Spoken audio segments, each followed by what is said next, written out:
Hey class, here we are for lesson 16. Welcome. I'm excited about today's lesson because we're going to end up doing a little bit of writing. And as you know, writing fiction stories is one of my favorite things to do. So in a second, you're going to see a prompt that gets you sort of into the middle of a story having to do with our town and one of the stations in the Underground Railroad. And it's going to be up to you how you finish this story. Let's check it out.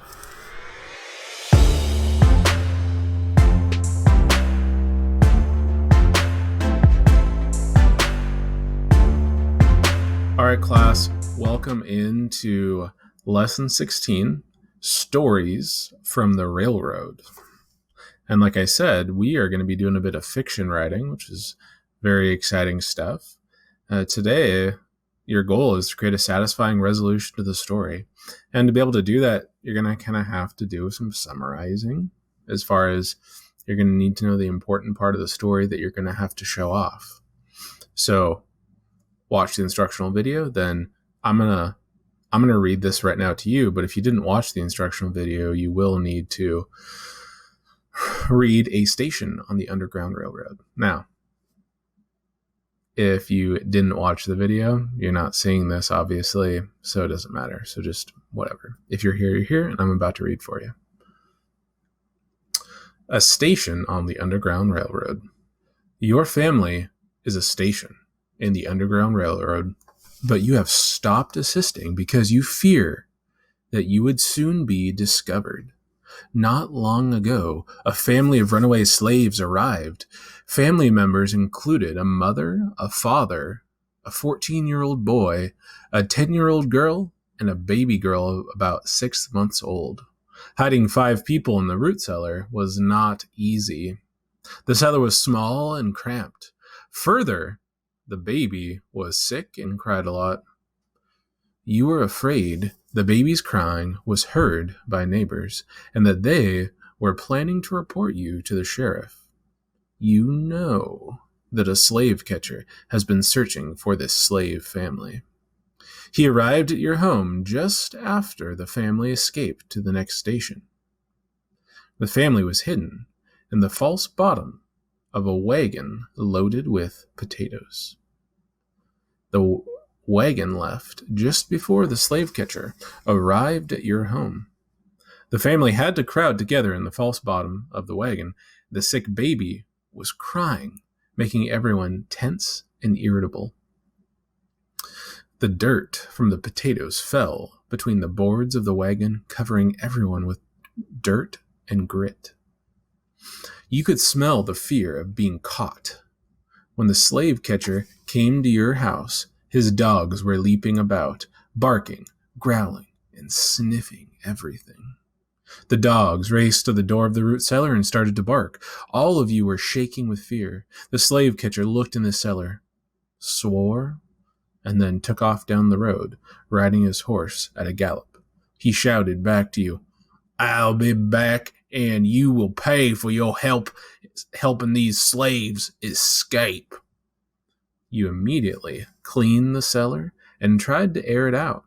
You told neighbors that one of your children was sick, and you had gone searching for the doctor in the middle of the night. You were not so sure that your neighbors believed you as they started asking questions about why you went in a wagon and not on horseback.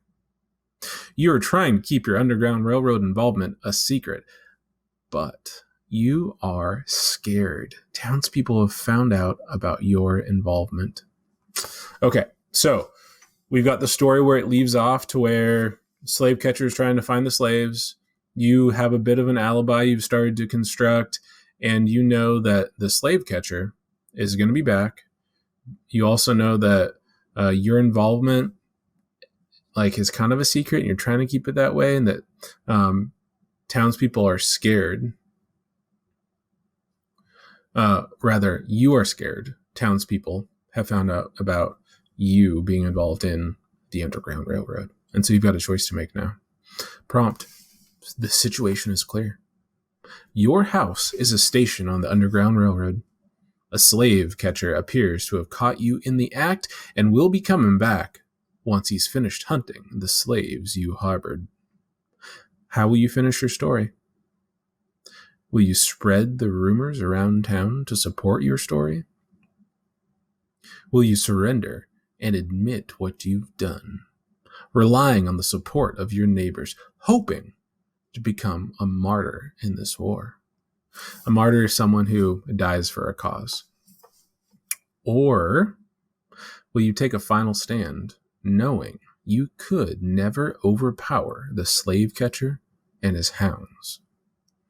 All right, so down below you can see it says conclusion. Please fill out that section with your story. And like I said, I would guess that your story is going to be close to a half page, just like we always do. Right. Don't eliminate the bad ideas in your mind. Get them onto paper. And since this is not as intensive as we would normally do for fictional writing, just make sure that you do your best and forget the rest. Okay, well, I don't know what I would choose. That's a tough call.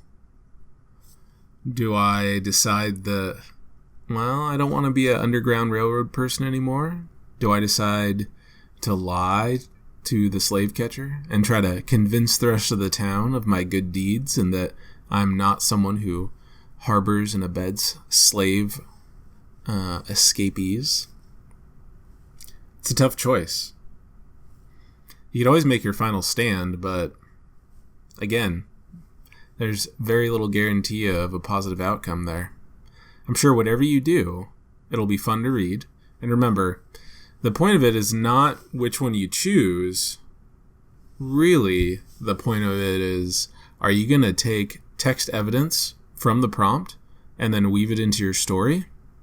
Remember, you're writing conclusion, so I'm guessing it should be close to half a page. I believe in you. Let's get this done. As always, we'll see you next time. Like, share, or subscribe. Peace.